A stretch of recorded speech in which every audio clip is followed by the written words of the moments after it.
Hello and welcome to Daily Hope, our Behind the Music edition. I'm Kristin, Holton, Prouty, and it's always a pleasure to get to be with you here at Victory, whether you're virtual or if I get to see you on the weekends. It's just great to have you part of our family here. This week, as we continue through our Immeasurably More series, our emphasis is on peace.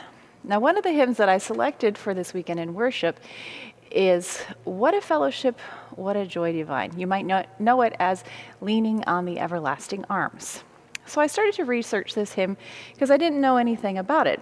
And instantly, as I opened a page and started to scan, I saw Hartselle, Alabama. Now, Hartselle, Alabama is just a few minutes from where my parents live, so it kind of piqued my interest, and so I read a little bit more.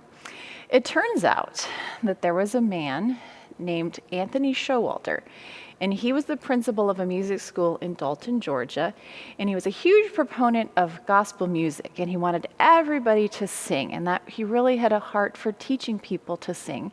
And so he would go around to some of these small towns and big towns, and he would hold singing schools in churches. Now, doesn't that sound like a fun thing to do on an evening? Come in and we'll just sing some hymns, learn to sing, and learn some new hymns, I'm sure, as he was writing music and sharing it with people all over the South. So in 1887, he happened to be in Hartselle leading one of his singing schools. And at the end of the evening, he went back to his boarding room and found that he had some mail. And so he opened it up and he had 2 letters from former students. He was really good about staying in contact with his students, helping them feel successful in life and encouraging them and so on. And 2 of his students had written, and both of them wanted to share the news of their wife passing away. He was heartbroken by this news and instantly wanted to think about what he could do.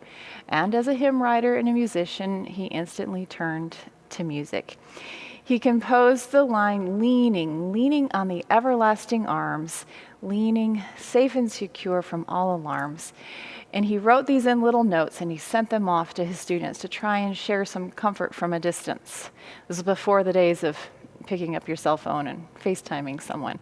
So he had to write a letter, and he sent it off. And he was thinking more about it, and he said, this chorus really needs some verses, but nothing was coming to mind. So he wrote to his friend Elisha Hoffman and said, I have this great chorus. Can you write me some verses? And so together they made the hymn that we know today. Hoffman sent the verses back. Showalter decided how the music was going to go. And it's kind of fitting, as a composer and someone who wanted to help people learn to sing, if you listen to the refrain, it's something that he might have taught at his singing school, because there's different parts for the women and for the men. So the women are singing like this. They have long notes.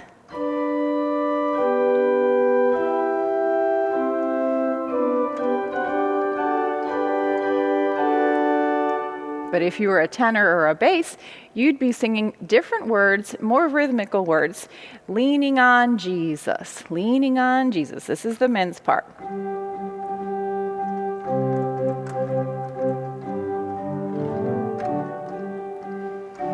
So then put them together. We have soprano, alto, tenor, and bass. The women moving slowly, the men going more faster.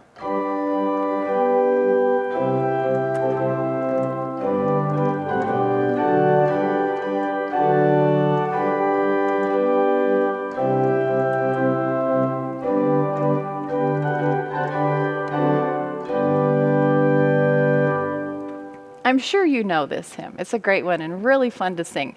Let me read that last verse that has the emphasis on peace for you here. What have I to dread? What have I to fear, leaning on the everlasting arms? I have blessed peace with my Lord so near, leaning on the everlasting arms. And then the refrain that we just heard. Leaning, safe and secure from all alarms. Leaning on the everlasting arms. So that's why we have peace. That's why we can be confident in the peace even when there's turmoil around us. We have arms stronger than any earthly arms could be, and we can lean on them.